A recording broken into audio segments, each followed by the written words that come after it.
కేంద్ర ఆర్థిక మంత్రి నిర్మలా సీతారామన్ రికార్డు సృష్టించారు. పార్లమెంటు సమావేశాల్లో భాగంగా 2024-25 ఆర్థిక సంవత్సరానికి సంబంధించిన కేంద్ర బడ్జెట్ను ఆర్థిక మంత్రి నిర్మలా సీతారామన్ వరుసగా 7వ ప్రవేశపెట్టారు. ఇప్పటివరకు వరుసగా 7 సార్లు పార్లమెంటులో కేంద్ర బడ్జెట్ ప్రవేశపెట్టిన ఏకైక మంత్రిగా నిర్మలా సీతారామన్ రికార్డు సృష్టించారు. ఇప్పటివరకు మాజీ ప్రధాని మొరార్జీ దేశాయ్ పేరిట 6 వార్షిక బడ్జెట్లు ప్రవేశపెట్టిన రికార్డు ఉంది. 1959-64 మధ్య 5 పూర్తిస్థాయి బడ్జెట్లు, 1 తాత్కాలిక బడ్జెట్ను మొరార్జీ దేశాయ్ ప్రవేశపెట్టారు. ఈ రికార్డును కేంద్ర ఆర్థిక మంత్రి నిర్మలా సీతారామన్ బ్రేక్ చేశారు.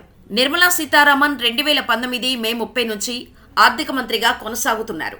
2019లో మోడీ ప్రభుత్వం రెండోసారి అధికారంలోకి వచ్చాక నిర్మలా సీతారామన్ తొలిసారి పూర్తిస్థాయి బడ్జెట్ను ప్రవేశపెట్టారు. తర్వాత వరుసగా 2020-21, 2021-22, 2022-23, 2023-24 బడ్జెట్లు అందించారు. ఈ ఏడాది ఎన్నికల సంవత్సరం కావటంతో ఫిబ్రవరి 1న 2024-25కు సంబంధించిన ఓట్ ఆన్ అకౌంట్ ప్రవేశపెట్టారు. ఇప్పుడు పూర్తిస్థాయి బడ్జెట్ను ప్రవేశపెట్టారు.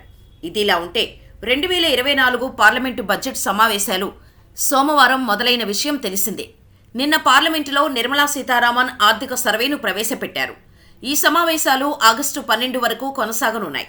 ఈ సమావేశాల్లో ఎయిర్ క్రాఫ్ట్ చట్టం, జమ్మూ కాశ్మీర్ బడ్జెట్, ప్రకృతి వైపరీత్యాల యాజమాన్య చట్టం, భారతీయ వాయుమాన్ విధేయక్ bill, coffee bill, rubber bill తదితర 6 బిల్లులను మోడీ ప్రభుత్వం ఆమోదింప చేయాలని మోడీ ప్రభుత్వం చూస్తోంది. కాగా లోక్సభలో నిర్మలా సీతారామన్ బడ్జెట్ను ప్రవేశపెట్టారు.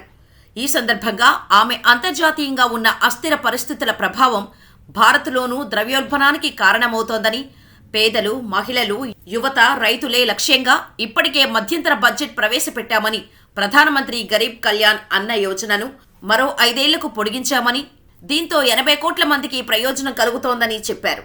అంతేకాదు 5 పథకాల ప్రధానమంత్రి ప్యాకేజీని నిర్మల వెల్లడించారు. ఇది 2 లక్షల కోట్లతో వచ్చే 5 ఏళ్లలో 5 కోట్ల మందికి ఉపాధి కల్పించనుందని, 1.48 లక్షల కోట్లతో విద్యా నైపుణ్యాల అభివృద్ధి, ఉపాధి కల్పన చేపడతామని, వికసిత్ భారత్ లక్ష్య సాధనలో భాగంగా ఈసారి 9 రంగాలకు ప్రాధాన్యమిస్తున్నామని, ఇందులో మొదటిది వ్యవసాయంలో ఉత్పాదకత, విద్యా నైపుణ్యాల కల్పన, సమ్మిళిత మానవ వనరుల అభివృద్ధి, సామాజిక న్యాయం, తయారీ సేవలు, పట్టణాభివృద్ధి, శక్తి భద్రత, సృజనాత్మకత, భవిష్యత్తు సంస్కరణలు ఉన్నాయన్నారు. అయితే ఈసారి కేంద్ర బడ్జెట్లో ఎన్డీఏకు కీలకమైన భాగస్వాములు టీడీపీ, జేడీయూలను సంతృప్తిపరిచే లక్ష్యంతో ఏపీ, బీహార్కు ప్రత్యేక కేటాయింపులు చేశారు. ఇందులో ఏపీకి అమరావతి రాజధాని కోసం 15,000 కోట్ల రూపాయలు ఇవ్వాలని నిర్ణయించారు. అలాగే పోలవరం త్వరలోనే పూర్తి చేస్తామని హామీ ఇచ్చారు. అటు బీహార్లో రోడ్ల కోసం 26,000 కోట్ల రూపాయలు ఇవ్వాలని నిర్ణయించారు. బీహార్లో కొత్త ఎయిర్పోర్టులు, మెడికల్ కాలేజీలు, క్రీడా సదుపాయాల కోసం రాబోయే సంవత్సరాల్లో 15,000 కోట్ల రూపాయలు ఇస్తామని ఆర్థిక మంత్రి ప్రకటించారు. ఏపీకి విభజన చట్టం ప్రకారం పారిశ్రామికాభివృద్ధికి ప్రత్యేక సహకారం అందిస్తామని, హైదరాబాద్, బెంగళూరు పారిశ్రామిక క్యారిడర్ అభివృద్ధికి ప్రత్యేక నిధులు అందిస్తామని, విశాఖ టు చెన్నై పారిశ్రామిక క్యారిడార్లోని నోడ్లకు ప్రత్యేక సాయం చేస్తామన్నారు.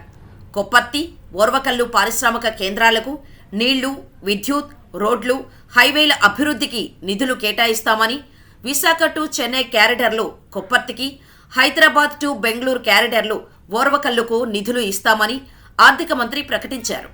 అంతేకాదు నిరుద్యోగులకు తీపి కబురు చెప్పారు.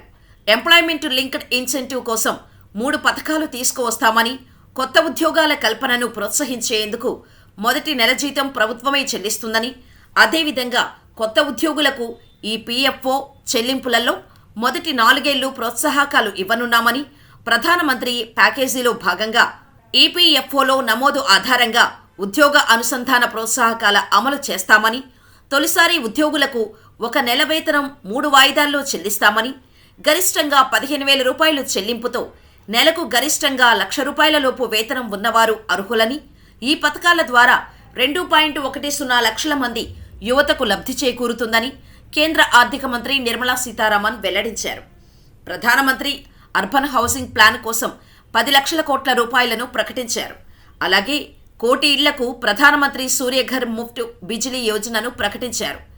స్టాంపు డ్యూటీలను తగ్గించేలా రాష్ట్రాలను ప్రోత్సహిస్తామని సీతారామన్ చెప్పారు.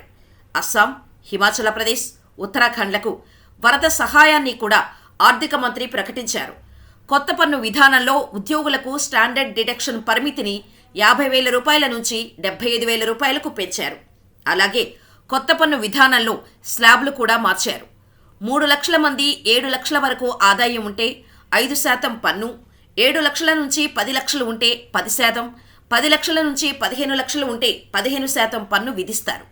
లాంగ్ టర్మ్ క్యాపిటల్ గెయిన్స్ పన్ను పరిమితి 2.5 లక్షలకు పెంచారు. కూరగాయల సప్లై చైన్ నిర్వహణకు కొత్త స్టార్టప్లకు అవకాశం కల్పిస్తామని, సేకరణ, నిల్వ, సరఫరాకు తగిన పెట్టుబడులు అందుబాటులోకి తెస్తామని, కూరగాయలు ఉత్పత్తి చేసే 6 కోట్ల మంది రైతుల డేటా సేకరిస్తామని, సహకార రంగాన్ని సుస్థిరపరిచేందుకు నిర్మాణాత్మక విధానాలను రూపొందిస్తామన్నారు. కాగా పార్లమెంట్లో నిర్మలా సీతారామన్ చేసే ప్రసంగాలకు ఎంత క్రేజ్ ఉందో సందర్భానుసారంగా ఆమె ధరించే వస్త్రాలు కూడా అంతే క్రేజ్ ఉంది. అయితే ప్రతి సంవత్సరం బడ్జెట్ రోజున ధరించే చీరల విషయంలో ఏదో ఒక ప్రత్యేకత ఉండేలా చూసుకుంటారు నిర్మలా సీతారామన్. ఇక స్వతహాగా చేనేత చీరలను ఇష్టపడే ఆమె 2019లో ఆర్థిక మంత్రిగా బాధ్యతలు తీసుకున్నప్పటి నుంచి బడ్జెట్ సమావేశాలకు ఆమె చేనేత చీరనే ధరిస్తూ వస్తున్నారు. ఈసారి కూడా ఆమె ఇదే సంప్రదాయాన్ని అనుసరించారు. ఈసారి ఆమె తెలుపు రంగు చీరను ఎంచుకున్నారు. బంగారు మోటిఫ్లతో ఉన్న మెజెంటా బార్డర్తో కూడిన తెలుపు రంగు చెక్స్ చేనేత చీరలో మెరిశారు. ఇక తెలుపు రంగు స్వచ్ఛతకు, సామరస్యానికి, భారతీయ సంస్కృతిలో కొత్త శకం ప్రారంభానికి శుభసూచకంగా భావిస్తారన్న విషయం తెలిసిందే. అంతేకాదు, దేశ చరిత్రలో సుదీర్ఘ సమయం బడ్జెట్ ప్రసంగం చేసిన రికార్డు నిర్మల పేరిట ఉంది. 2020-21 బడ్జెట్ ప్రవేశపెడుతూ 162 నిమిషాల పాటు, అంటే 2 గంటల 42 నిమిషాల పాటు ప్రసంగించారు. ఇక 2019-20 బడ్జెట్లో భాగంగా 137 నిమిషాల పాటు ఆమె చేసిన ప్రసంగం రెండో అతిపెద్దది. అంతకుముందు 2003-04 బడ్జెట్ను ప్రవేశపెట్టిన జస్వంత్ సింగ్ 135 నిమిషాల పాటు మాట్లాడారు. Andhra Pradesh Reorganization Act. Our government has made concerted efforts to fulfill the commitments in Andhra Pradesh Reorganization Act.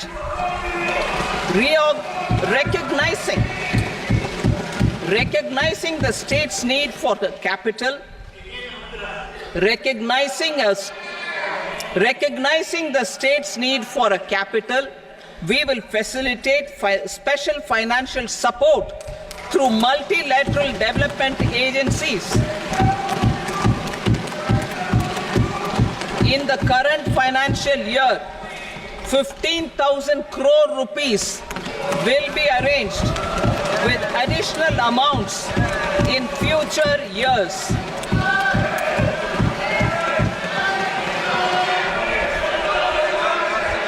Our government is fully committed to financing and early completion of the Polavaram irrigation project, which is the lifeline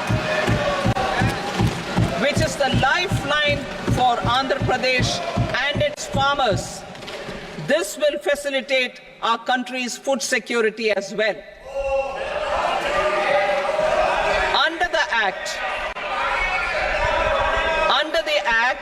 Andhra Pradesh Reorganization Act, for promoting industrial development, funds will be provided for essential infrastructure such as water, power, railways and roads in Kopparthi node on the Visakhapatnam-Chennai industrial corridor and Varavakal node on the Hyderabad-Bangalore industrial corridor.